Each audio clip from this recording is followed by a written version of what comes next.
Hi there, it's Dave. It's March 31st, 2018. It's around, I guess, 6 o'clock.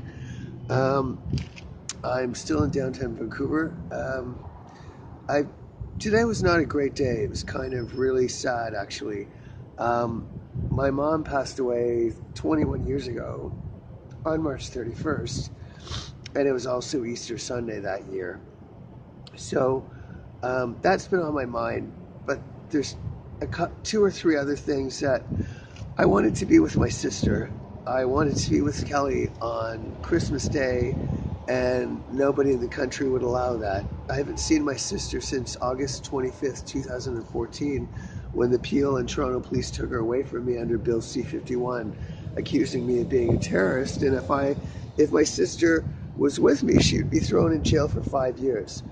So the police still won't do the right thing, and they still won't bring me my sister. The Vancouver police and the RCMP confirm they know where she is, but they refuse to contact her or do anything to get my sister back. So today's, um, a family day, and I would have liked to have been with my sister after all these years, today and tomorrow, and nobody would let that happen. Um, woke up this morning. I have bronchitis now. I have spent the last 3 months in Vancouver here. I have been forced to sleep on concrete on the streets every single night since Christmas Eve. I have had little food, no medicine, and no clothing. And I have been forced to sleep on the streets every night since December. So we're on Easter now, and we're in the same thing. Not a single thing has changed. Not a single thing has progressed. I'm still sleeping on the streets. This is disgusting. What I'm annoyed about is some people here are just dirty, filthy pigs, and they're going to be evil. There's some people in the picture that think they're good people, and they're really not. They need to give their heads a shake. There are no good people here except for the church. The Anglican and Catholic churches, as I said, have stood behind me. Everyone else gets an F. Every single one of you, every single fucking one of you sat back over the last 3 months and let me sleep on cold concrete out in the freezing cold in winter with no clothes for 3 months. So I'm dying now. My throat, I have got this bronchitis. I can't shake. I am not eating, and I have one set of clothes. The clothes that I've got on now are the only clothes that I've got. I am so goddamn sick of this fucking country. I'm so sick of these cunt clone cops. They have been running around with helicopters all through the sky for the last 2 or 3 days. I'm sick of this fucking harassment. I want my goddamn freedom back. I have been without my sister for far too long. I've withheld saying this. After what I did for this fucking country, to make me sleep on cold concrete every single night in the winter with no clothing and no food and no medical coverage and no medicine, is a little fucking hard to swallow. I know the average Canadian doesn't endorse this because I've met you through the past couple of months, but the leadership in this country is just fucking trash. They are so far off the mark.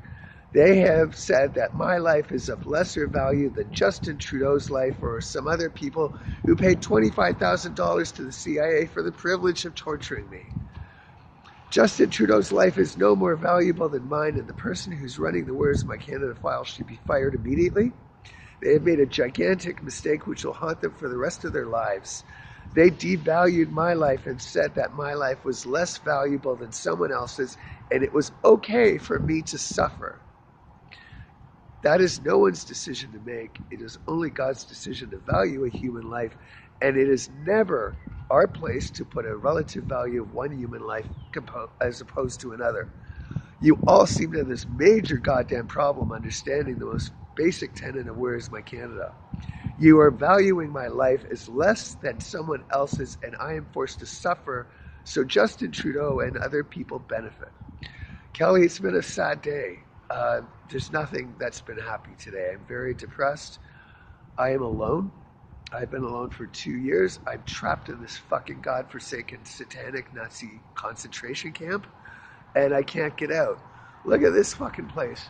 If you go look around here, this is just Uh, well, I think this little alley here, a picture says 1,000 words. Look very closely, folks. There are thousands of details here you should not overlook.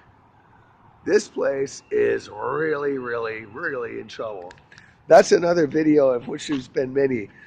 Kelly, happy Easter. I wish I were with you. These bastards are separating us, and we're innocent average Canadians, and this is what they will do to every one of us.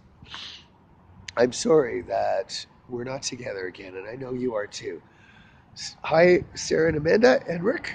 Happy Easter. Um, I don't know, Kelly. I'm now I it's some days I eat, some days I don't because it depends whether they're going to feed me or allow me to buy a meal. So the days that I can afford to buy something, I'm not bothering because I'm sick of being treated like shit and I'm sick of food deprivation games being played on me. So right now we're at the point where either I get out of here, I will be out of here. It will be either dead or alive.